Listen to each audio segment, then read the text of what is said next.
우리 옆에 분들하고 한번 이렇게 인사하겠습니다. 성도님 때문에 행복합니다.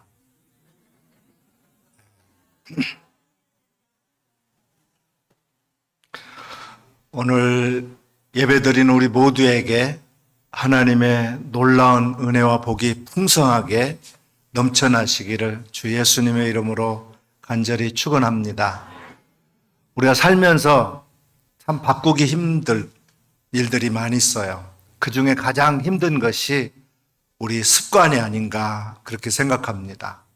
신앙생활도 마찬가지여서 좋은 습관을 가진 사람은 복된 인생을 살아가지만 나쁜 습관에 갇힌 사람은 늘 영적으로 어려움을 겪게 됩니다. 특히 기도하는 습관은 우리 신앙생활의 가장 귀한 뿌리 중에 하나예요. 오늘 우리가 함께 읽은 본문 35절 말씀을 보면 새벽 아직도 밝기 전에 예수께서 일어나 나가 한적한 곳으로 가사 거기서 기도하시더니 그랬어요. 예수님께서 새벽 아직도 밝기 전에 일어나셔서 기도하셨다 그랬어요. 이 새벽 기도의 위대한 영적 습관을 만드신 분은 다른 분이 아닌 우리 주 예수 그리스도이십니다. 예수님께서 새벽 기도의 원조예요. 우리는 이 시간 예수님의 가장 중요하고 위대한 습관들이 무엇이었는지 또 그 습관들을 통해서 우리에게 주시는 사명의 무게와 또 우리가 누리는 복을 받는 길이 무엇인지를 깊이 한번 묵상하려고 합니다.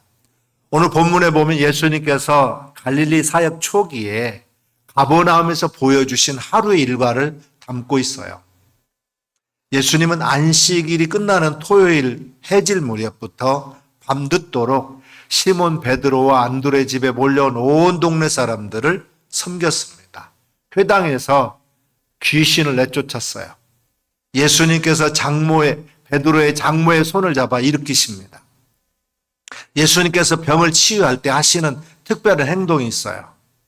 예수님은 시몬의 장모를 일으키시고 병을 고쳐주셨습니다. 이 장모는 기운을 차리고 예수님의 일행의 수종을 들었다 그랬어요. 이제는 베드로의 장모는 예수님이 누구인지 알게 되었습니다. 예수님은 병들어 누워있는 환자들을 일으키셨어요. 예수님은 일으키시는 분이에요. 도저히 일어날 수 없을 것 같은 사람을 손을 잡아서 일으키십니다. 질병으로, 낙심으로, 절망으로, 죽음으로 누워있는 포기한 우리 인생들을 향해서 말씀하십니다. 일어나라. 이 일로 모든 병자와 귀신 들린 자들이 문 앞에 가득 모여들었습니다. 예수님의 능력에 열광했어요. 속된 말로 히트를 친 거죠. 예수님은 이들을 밤이 늦도록 고치시며 분주하게 하루를 보내십니다. 우리가 모시는 선생님이 이렇게 대단한 분이라고 베드로와 제자들은 속으로 뿌듯했을 거예요.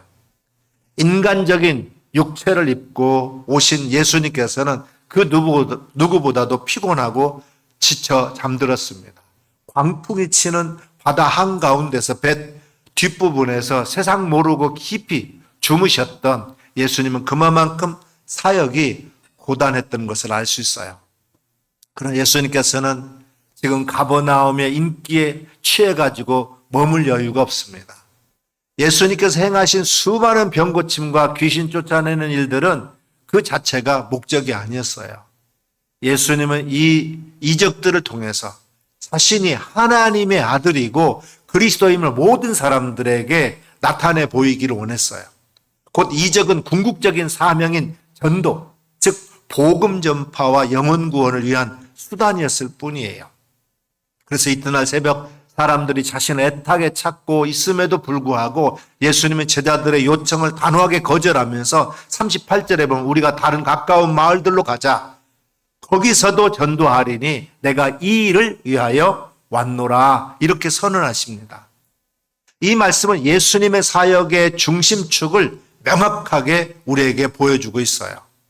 예수님은 병 고치는 사역에 머물러서 인기와 명성에 취하지 않으셨어요. 오직 복음 전파하는 것이 이 땅에 오신 목적임을 재확인했던 거예요. 이 사명을 위해서 전략적으로 다음 전도지로 발걸음을 옮기셨어요. 이처럼 전도는 우리 구주 예수 그리스도의 삶 그 자체였습니다. 우리 능력의 샘이 마르지 않도록 오늘 우리도 기도의 습관을 배워야 됩니다. 사랑하는 여러분, 새벽 아직 밝기 전에 한적한 곳으로 나가 기도하시는 예수님의 모습을 다시 한번 우리 가슴에 새길 수 있기를 바랍니다. 예수님은 기도할 필요가 없으신 하나님의 본체셨지만 늘 기도함으로 하나님 아버지께 온전히 순종했어요. 성경을 보게 되면 예수님은 세례를 받을 때 12제자를 부르기도 전에 또 겟세마네 동산에서 항상 십자가를 지기 전에 이렇게 기도하셨던 걸 볼 수 있어요. 예수님의 이 끊임없는 기도는 이적을 행하는 능력의 원천이기도 합니다. 예수님은 기도를 통해서 성령의 능력을 힘입으셨고 이 성령의 능력을 힘입어서 더러운 귀신들을 내쫓으셨습니다. 새벽을 깨워서 기도하는 그 습관이 바로 그 바쁘고 지칠 수밖에 없는 하루 사역을 감당하게 하는 힘의 근원이었던 거예요. 우린 예수님처럼 이적을 행할 수 있는 능력을 가질 수는 없을지라도 예수님처럼 힘써 기도할 수는 있습니다. 왜 우리가 순종하지 못하고 이렇게 힘들어 할까요? 그건 기도하지 않기 때문에 그렇습니다. 우리가 기도할 때 비로소 성령의 능력을 힘입어서 세상을 변화시킬 수 있는 능력 있는 삶을 살아갈 수가 있어요. 사랑하는 우리 가족 여러분, 전도는 영적인 전쟁입니다. 악한 마귀는 자기에게 속한 그 영혼들을 쉽게 내놓지 않으려고 온갖 방해를 다 합니다. 이 영적 전쟁에서 우리가 승리하려고 하면 우리의 능력이 아니라 철저히 하나님의 능력을 의지해야 돼요.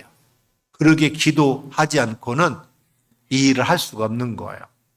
우리는 전도 대상자를 내 심령에 품고 기도에 몸부림을 쳐야 됩니다. 하나님께서는 기도하지 않는 사람을 사용하지 않아요. 하나님은 기도하는 사람을 반드시 전도의 도구로 사용하십니다. 기도하면 전도는 돼요. 그러나 기도 안 하면 전도는 안 된다는 사실을 늘 우리는 마음에 새겨야 됩니다. 우리는 기도할 때 성령의 능력으로 충만해집니다. 그 다음에는 주님이 주신 권세를 담대하게 사용할 수 있게 돼요. 아무리 좋은 무기와 권세를 가졌다 할지라도 그걸 사용하지 아니하면 무용지물이에요. 하나님은 전도하는 사람들에게 분명히 복을 약속하셨고 실제로 그 일에 헌신한 백성들에게 능력과 복을 부어주셨습니다.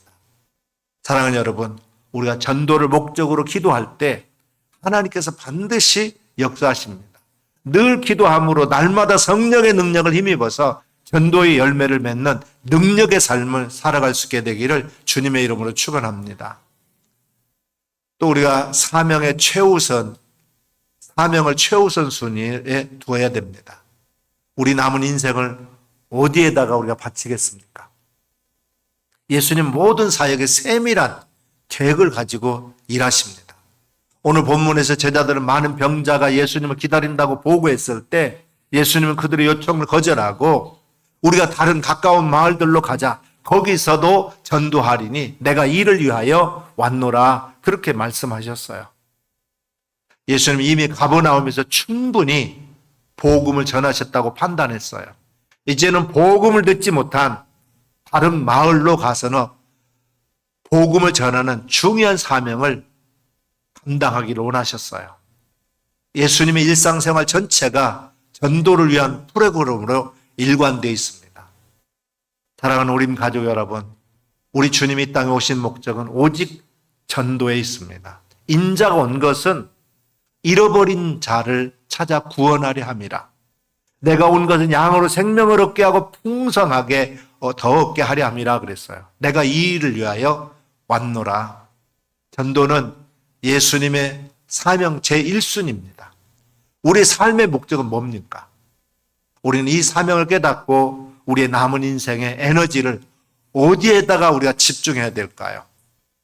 애플 컴퓨터의 공동 창업자인 스티브 잡스에 관한 유명한 일화가 있어요.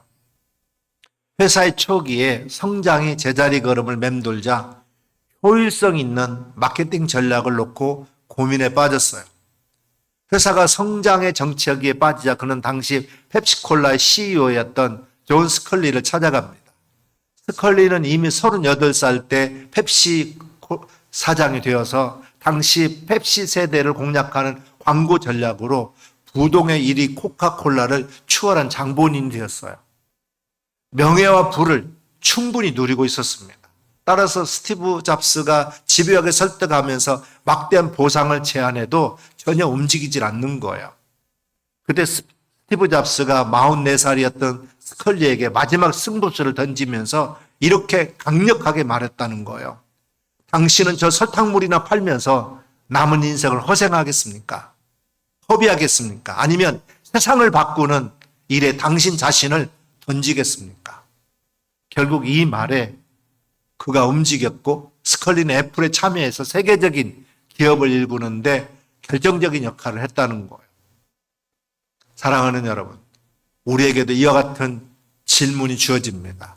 우리는 그저 눈에 보이는 세상, 설탕물 같은 일들, 즉 먹고 사는 일, 생존하는 일을 위해서 살 것인지 아니면 세상을 바꾸고 천하보다도 귀한 영혼을 구원하는 전도 사역에 우리 남은 인생을 단호하게 헌신하겠는지 우리 자신에게 물어야 됩니다.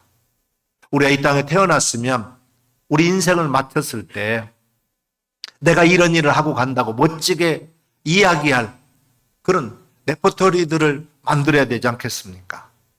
그걸 종교적인 언어로는 사명이라고 말할 수 있어요. 사명은 단순히 우리가 살아남는 것을 사명이라고 말하지 않습니다. 뭘 위해서 우리가 사는가? 우리 인생을 가치 있게 사는 것이 뭔가? 이거예요. 전도는 우리가 부득불 할 일이고, 즉 안 하면 화가 임하는 의무지만 동시에 하나님께서 가장 기뻐하는 일이시고 우리 신앙의 성장을 위한 지름길이고 복과 상을 받는 일인 줄 믿습니다. 우리가 전도할 때 영적으로 건강한 성도가 돼요. 죽은 영혼들이 살아납니다.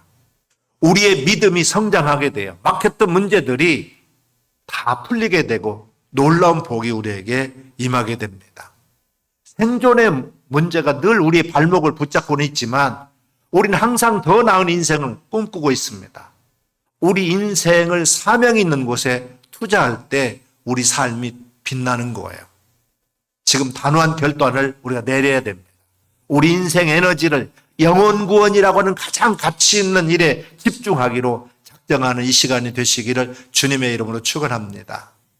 그러기 전에 전략적인 사랑을 실천해야 됩니다.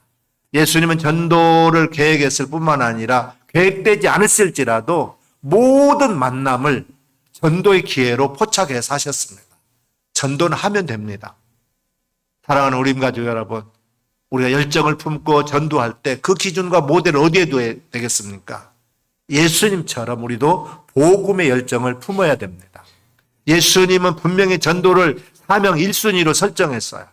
그러면 우리도 예수님과 같은 비전을 품어야 됩니다. 우리 모두 예수님과 같은 복음의 열정을 품기를 주님의 이름으로 소망합니다. 지금 단호한 결단, 인생의 에너지를 투자할 만한 가치 있는 일에 집중하는 사람들이 돼야 됩니다. 예수님은 전도하는 일에 하나하나 세밀한 계획을 세우고 일하셨어요. 계획하지 않는 현장을 설령 만난다 할지라도 그것을 전도의 기회로 삼았습니다. 예를 들면 전도 여행 중에 수가성 우물가에서 우리가 잘 아는 사마리아 여인과 만남이 있습니다. 당시 유대인들은 이 사마리아인들과는 상종도 하지 않고 살았어요. 예수님은 먼저 그 여인에게 나에게 물을 달라고 대화의 물꼬를 뜨셨습니다. 이 우연한 만남을 영적인 문제로 확장해서 복음을 그에게 전합니다. 결국 그 마을 전체가 예수님을 메시아로 믿게 되는 복을 받게 됩니다. 예수님 먼저 돌 무화과 나무에 올라가서 자신을 보고 있는 여리고의 세리장 삭개오를 향해서 속히 내려오라. 내가 오늘 밤 너의 집에 유하여야 하겠다 하면서 만남을 전도의 기회로 만드셨습니다. 이 예수님의 만남은 잃어버린 자를 찾아서 구원하기 위한 전도의 기회였던 거예요. 만약에 우리 집안에 자녀가 탄생했습니다. 그 자녀로 인해서 온 가족들이 그 아이를 사랑하고 기뻐합니다. 온 가족이 그 아이 표정 하나에 감동을 받아요. 그렇습니다. 하나님도 우리를 이처럼 사랑하십니다. 이런 기회도 전도의 기회로 우리가 삼아야 됩니다. 새 한글 성경에 보게 되면 요한복음 3장 16절 이렇게 표현하고 있어요. 하나님이 이 세상을 이처럼 사랑하셔서 하나뿐인 아들을 주셨습니다. 그를 믿는 사람마다 멸망하지 않고 영원한 생명을 누릴 수 있도록 하셨습니다. 그랬어요. 하나님 아들을 보낸 이유가 사람들의 생명을 구원하는 일로 이 땅에 보내셨다 그랬어요. 이처럼 우리도 나에게 주어진 모든 만남의 기회를 전도의 기회로 만들어 가면서 살아야 됩니다. 우리 옆자리가 지금 빈자리가 있습니까? 그러면 썰렁하잖아요. 주님은 이 빈자리 채우는 일을 오늘 우리 가족 공동체 구성원 우리 모두에게 맡겨주셨습니다. 우리는 이 결실의 계절에 영혼을 추수의 계절로 삼아야 될 줄로 믿습니다. 전도는 왕도가 없어요. 나가서 열심히 강권하여 데려오는 것이 최고입니다. 하지만 예수님처럼 우리의 일상 속의 모든 만남을 전략적으로 사랑으로 채울 때 불가능해 보이던 영혼도 주님 품으로 돌아오게 됩니다. 시카고 근교의 일로크릭 교회 빌 하이빌스 목사님은 전도의 일생을 올인하면서 사시는 분인데 그는 일부러 자신이 늘 방문할 필요가 있는 잡화점, 세탁소, 식당과 같은 곳을 정해놓고 다녔다는 거예요. 그는 그곳에 가서 물건을 살 때도 불평을 하지 않는 좋은 고객, 늘 따뜻한 감사를 표현하는 고객이었습니다. 그리고 할당된 요금보다도 조금 더 넉넉하게 팁을 지불하는 고객이 되었습니다. 인색하고 불평만 하는 그리스도인의 전도에 누가 매력을 느끼겠습니까? 좋은 인상을 심어주어 신뢰를 쌓은 후에 결정적인 순간에 그 가게 주인에게 복음을 전했던 거예요. 모든 기회가 예수 믿는 기회로 만들었습니다.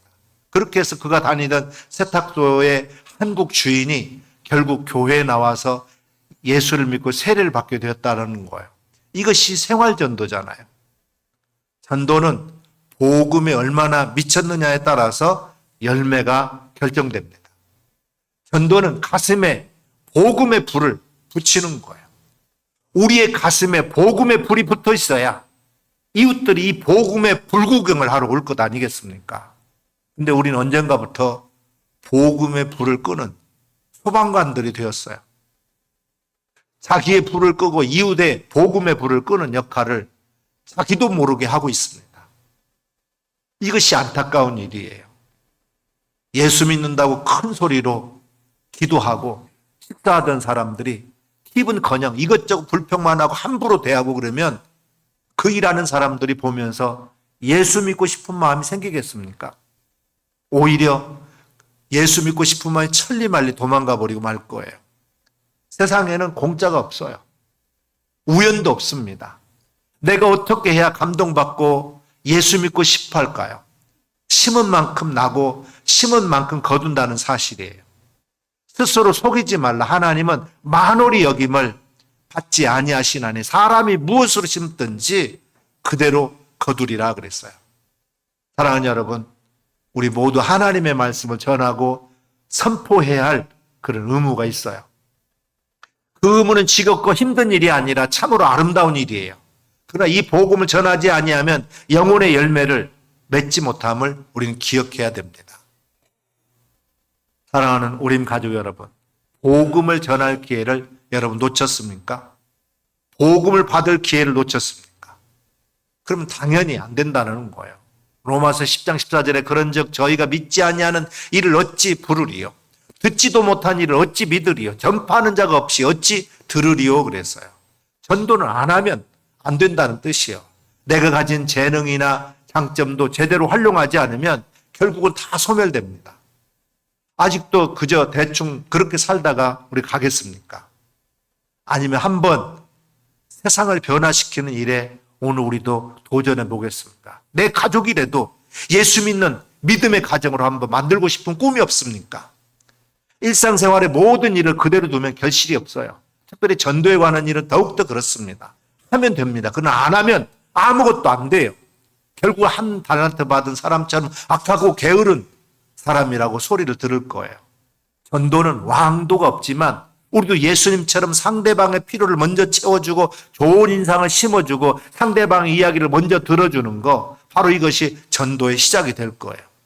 예수님께서 병든 자를 고쳐주시고 귀신 들린 자들을 자유케 해주신 것은 그들의 절실한 필요를 먼저 만져주시고 먼저 그들의 필요를 들어주신 사랑의 실천이었어요.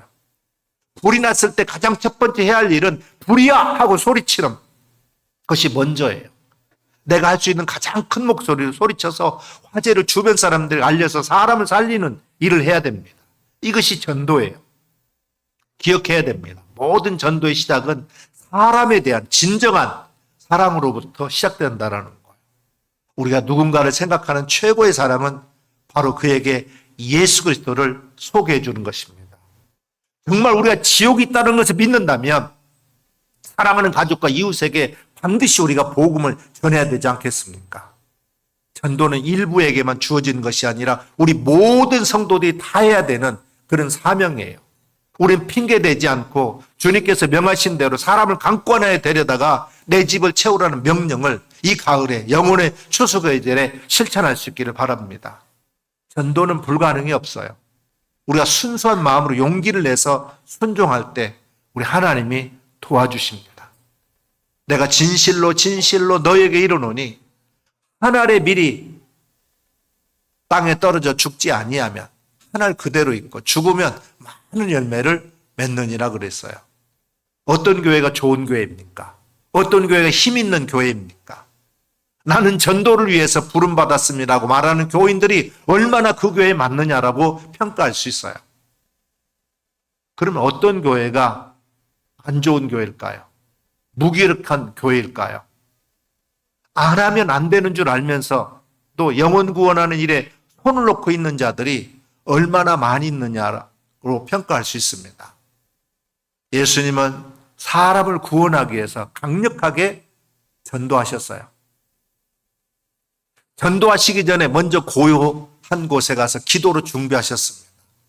우리 마음에 품고 있는 사람을 주님께로 인도하기 위해서 기도의 몸부림이 있어야 됩니다. 전도와 함께 영적인 전쟁이 시작됐어요. 근데 마귀가 자기에게 속한 영혼을 그냥 쉽게 이렇게 내주겠습니까? 온갖 방해를 할 거예요. 그렇다고 힘들다고 우리가 포기하면 안 됩니다. 예수님은 요한일서 3장 8절에 내가 온 것은 마귀의 일을 멸하려 함이라 분명하게 말씀하셨습니다. 전도는 하나님의 최고의 중요한 일이에요. 따라서 기도의 뒷받침 없이는 이 일이 되지 않습니다. 예수님도 전도를 위해서 기도로 밀고 나가셨어요. 기도하면 전도는 되고 기도 안 하면 전도 안 돼요. 하나님은 기도 없는 사람을 사용하지 않습니다. 반드시 기도하는 사람을 전도의 도구로 사용하시는 줄 믿습니다. 전도라는 것은 소문을 퍼뜨리는 일이에요. 누구의 소문을 퍼뜨리는 겁니까? 예수님에 관한 소문이에요. 이스라엘의 골고다 언덕에서 십자가에 죽은 예수님이 오늘 우리의 모든 죄를 사하셨다고 하는 이 소문, 좋은 소식을 전해야 됩니다. 근데 이 중요한 복음의 소식이 교회에서 안 나와요. 꽉 막혀버렸습니다. 얼마나 이게 안타까운 일입니까? 교회는 사람을 살리는 곳이에요. 교회는 예수님을 믿는 성도들의 이미지가 중요합니다. 생활이 중요해요. 교회에 대해서 우선적으로 목사에 대해도 교인들에 대해도 좋은 소문이 나야 됩니다. 그래야만 교회가 부흥될 수 있어요. 전도는 소망 없는 죄인을 생명길로 인도하는 일이에요. 하나님께서 가장 기뻐하는 일입니다. 전도는 개인의 신앙 성장의 또 지름길이기도 해요.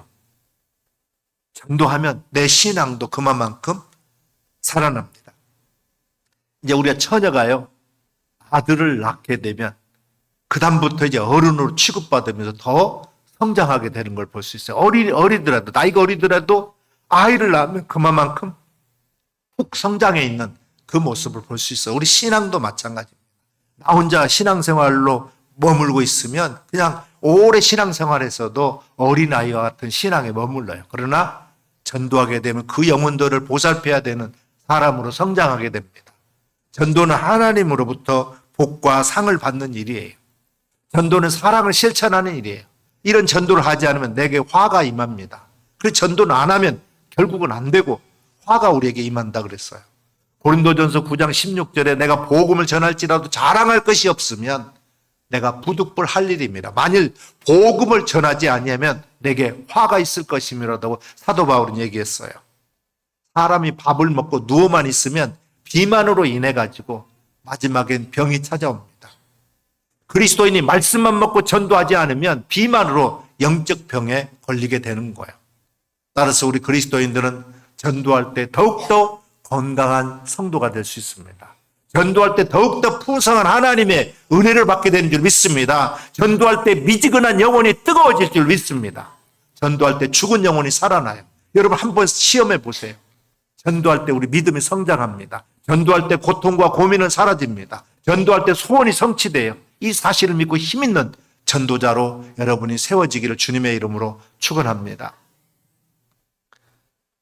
사랑하는 여러분, 우리가 오늘 말씀을 통해서 보았듯이 우리 주 예수 그리스도의 습관과 같이 우리 삶의 최우선 목적은 전도해야 됩니다. 우리 짧은 생애를 살면서 우리 예수님처럼 새벽을 깨우고 다니엘 기도에 참여하고 기도의 능력을 얻고 세상의 달콤한 설탕물 같은 유혹이 아닌 그냥 생존만을 위한 삶이 아닌 영혼을 구원하는 사명이 나에게 주어졌음을 알고 이 에너지를 거기에 집중하는 여러분들 되시길 바랍니다. 정근모 장로님의 간증인데요. 이분이 제5공학 전두환 대통령 정부에서 과학기술재 장관을 지낼 때였습니다. 청와대 경제 담당 수석 비서관은 김재익 박사였는데 두 분은 고등학교 동기 동창으로 둘도 없는 친구였어요. 서로가 매우 바빠서 그러나 자주 만나진 못했습니다. 믿음이 좋은 정근모 장로님은 김재익 박사에게 전도하려고 벼르다가 중국 출장을 앞둔 어느 날 만났습니다. 김 박사, 자네에게 중대한 이야기를 나누고 싶네. 시간 좀 내지. 그저 김 박사, 그래, 난 내일 대통령과 함께 동남아로 가야 해 하면서 정근모 장로님의 말을 아주 소홀히 넘겼습니다.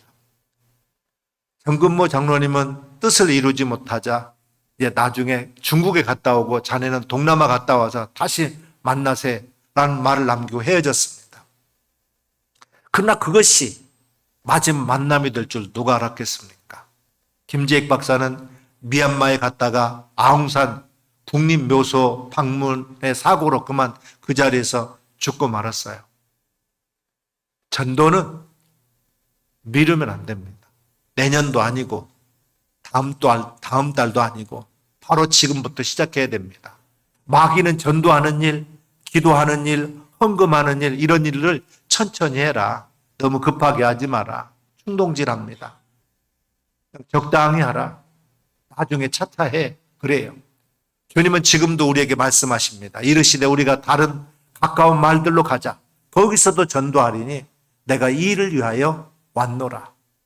우리가 이 명령에 순종해서 전도의 문을 열 때 미지근한 영혼이 뜨거워지고 복잡하던 문제가 풀리고 하나님이 주시는 풍성한 복이 우리 삶에 가득하게 될 줄로 믿습니다. 우리 이 전도에 주께서 능력과 은혜를 더해 주셔서 우리 모두 천국에 다시 만날 가족과 친구를 만드는 이 영광스러운 전도자로 굳건하게 설 수 있게 되기를 주님의 이름으로 축원합니다. 기도하겠습니다.